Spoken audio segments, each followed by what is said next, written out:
भारत को लगा बड़ा झटका। इसरो का चंद्रयान से टूटा संपर्क। 22 सितंबर को चंद्रयान 3 मिशन दोबारा होना था शुरू, लेकिन संपर्क साधने में फेल हुए वैज्ञानिक। दोस्तों, ये हेडलाइन सुनकर यकीनन आपको 4 साल पहले फेल हुए चंद्रयान 2 मिशन की याद आ गई होगी, लेकिन हम यहाँ चंद्रयान 2 नहीं बल्कि चंद्रयान 3 की बात कर रहे हैं।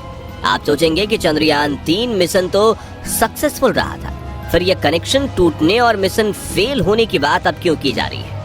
असल में चंद्रयान 3 को लेकर इसरो ने एक मास्टर प्लान बनाया था और इसी में हमारे वैज्ञानिकों को नाकामी हाथ लगी है। तो इसरो का ये मास्टर प्लान क्या था? क्यों वैज्ञानिकों को इसमें सफलता नहीं मिल पाई? और क्या हमारा चंद्रयान 3 मिशन भी अब चंद्रयान 2 की तरफ फेल माना जाएगा? यही सब हम आपको आज की वीडियो में एक्सप्लेन करने वाले हैं। साथ ही आपको ये भी बताएंगे कि किस तरह इस प्लान के सफल होने की एक उम्मीद अभी भी बाकी है, इसलिए वीडियो को अंत तक जरूर देखिएगा।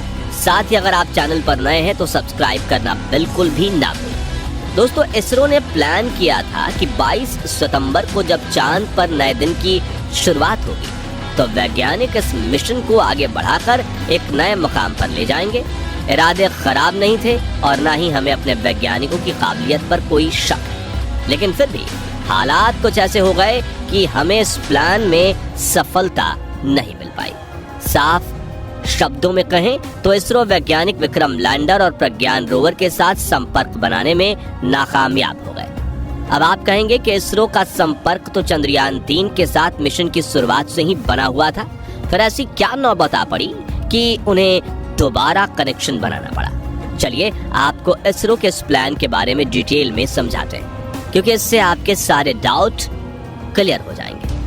दोस्तों, ये आपको पता ही होगा कि 23 अगस्त के दिन चंद्रयान 3 ने सुरक्षित रूप से चांद के दक्षिणी ध्रुव पर लैंड किया था और उसके बाद से विक्रम लैंडर और प्रज्ञान रोवर चांद की अंधेरी दुनिया पर रिसर्च करने निकल पड़े थे। अब कायदे से तो इनकी ये रिसर्च और खोजबीन 14 दिन में यानी 4 सितंबर तक खत्म हो जानी थी और ओरिजिनल प्लान के अनुसार ये मिशन भी यहीं समाप्त हो जाना था। लेकिन इसरो वैज्ञानिकों ने प्लान में बदलाव करके मिशन को एक्सटेंड करने का फैसला किया। अब मिशन को आगे बढ़ाने का फैसला इसलिए नहीं लिया गया कि विक्रम लैंडर या प्रज्ञान रोवर 14 दिनों में अपना काम पूरा नहीं कर पाए। इनफैक्ट उन्होंने वक्त रहते अपना सारा काम निपटा दिया। अब बल्कि प्रज्ञान ने तो 2 सितंबर को ही अपना मिशन पूरा कर लिया था। तो फिर वैज्ञानिकों ने इस मिशन को और आगे क्यों बढ़ाया?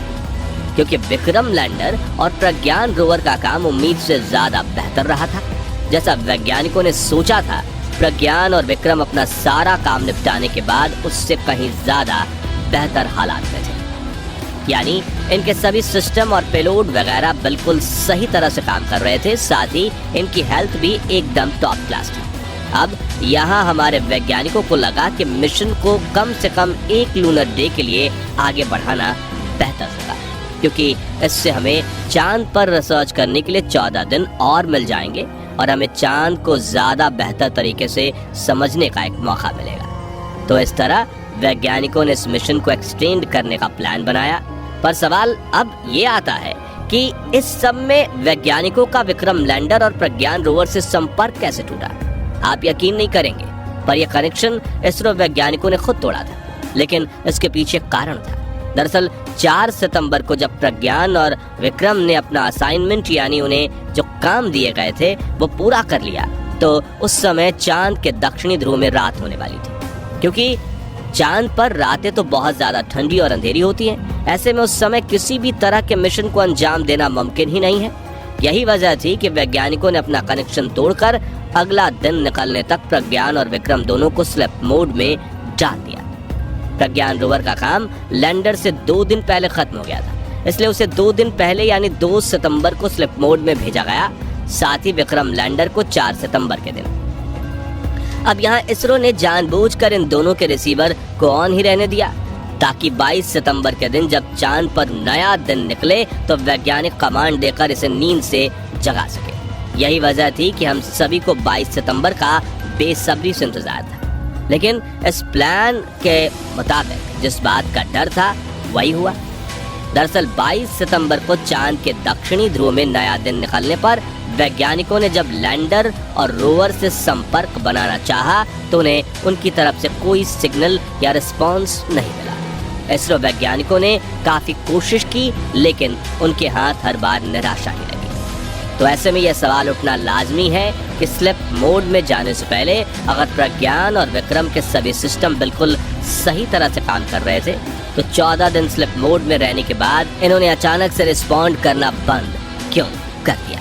असल में दोस्तों, इसका कारण है चांद के दक्षिणी ध्रुव का कठिन वातावरण और वहाँ के हालात। जैसा कि हमने आपको बताया, चांद पर रातें बहुत ज्यादा ठंडी होती हैं, इतनी ठंडी कि तापमान -140 से नीचे चला जाता है, और दक्षिणी ध्रुव की बात करें तो यहाँ पर -200 के नीचे रहता है।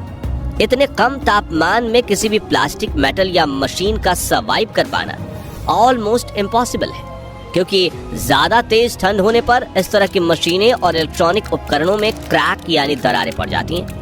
और फिर इसरो वैज्ञानिकों ने रोवर और लैंडर को दक्षिणी ध्रुव की रात झेलने के लिए डिजाइन भी नहीं किया था, क्योंकि इनका ओरिजिनल प्लान तो चांद पर सिर्फ दिन के समय रिसर्च और खोजबीन करने का था। वैज्ञानिकों ने सोचा कि दिन ही दिन में वे अपने सारे एक्सपेरिमेंट्स निपटा लेंगे, और उन्होंने ऐसा किया भी। लेकिन बाद में इस प्लान को एक्सटेंड करके एक लूनर डे के लिए आगे बढ़ा दिया गया। ऐसे में हो सकता है कि प्रज्ञान और विक्रम का सिस्टम इस कपकपाती ठंड को ना झेल पाया हो और वो पूरी तरह से निष्क्रिय हो गए। तो यहाँ सबसे बड़ा सवाल ये उठता है कि क्या अब इस मिशन को कामयाब नहीं माना जाएगा? इसका जवाब है बिल्कुल नहीं। चंद्रयान 3 मिशन 4 सितंबर को ही पूरा हो गया था, और इसे इतिहास में हमेशा एक बेहद सफल मिशन के तौर पर देखा जाएगा, क्योंकि अगले लूनर डे तक सरवाइव करना इस मिशन के ओरिजिनल प्लान का हिस्सा नहीं था। इस मिशन का उद्देश्य था चांद के दक्षिणी ध्रुव में सॉफ्ट लैंडिंग करना, अपने रोबोटिक रोवर को चांद पर डिप्लॉय करना और चांद के इस हिस्से को 14 दिन तक खोजबीन करके रिसर्च करके अंजाम देना। और ऐसे ये सभी उद्देश्य 4 सितंबर को पूरे हो गए। बल्कि ये मिशन इतना कामयाब रहा कि चंद्रयान 3 ने चांद पर नए नए तत्वों की खोज करके पूरी दुनिया को हैरानी में डाल दिया। जानकारी के लिए बता दें कि चंद्रयान 3 ने चांद पर एल्युमिनियम, कैल्शियम, आयरन, क्रोमियम और टाइटेनियम जैसे तत्वों को खोज निकाला है। साथ ही ये चांद पर सल्फर और ऑक्सीजन खोजने वाला दुनिया का पहला मिशन बना है। हाँ, इतना जरूर है कि अगर वैज्ञानिक विक्रम और प्रज्ञान से दोबारा कनेक्शन बनाने में कामयाब हो जाते तो ये इसरो और भारत के लिए एक बहुत बड़ी अचीवमेंट होती, क्योंकि एक्सपर्ट्स का ऐसा मानना है कि एक बार अगर प्रज्ञान या विक्रम चांद की एक रात को झेल लेते हैं तो फिर ये आने वाले 6 महीने या हो सकता है कि 1 साल तक चांद की स्टडी करते रहे। पर ऐसा नहीं हो पाया। इस बात का हमें काफी अफसोस है, लेकिन इसका ये मतलब बिल्कुल नहीं कि हम इस मिशन को ही फेलियर मान लें, क्योंकि मिशन को एक्सटेंड करने का प्लान बस एक बोनस की तरह था। साथ ही चंद्रयान 3 ने जो अचीव किया है और इसने दुनिया के अंदर भारत का जो सर ऊंचा करवाया है, वो हमें बिल्कुल नहीं भूलना चाहिए। वैसे आपको बता दें कि इसरो का ये प्लान अभी तक पूरी तरह फेल भी नहीं हुआ है, क्योंकि हमारे वैज्ञानिक अभी भी लगातार चंद्रयान के साथ संपर्क बनाने की कोशिश कर रहे हैं। यानी वैज्ञानिकों ने अभी आस नहीं छोड़ी है, और ना ही हम सबको छोड़नी चाहिए। तो दोस्तों, अगर आप भी चाहते हैं कि विक्रम लैंडर और प्रज्ञान रोवर फिर से नींद से जाग उठें, प्लीज कमेंट में इसरो को अपनी दुआएं जरूर दीजिए। बाकी आज की इस वीडियो में इतना ही था। वीडियो अच्छी लगी हो तो इसे लाइक और शेयर जरूर करना, और अगर आप हमारे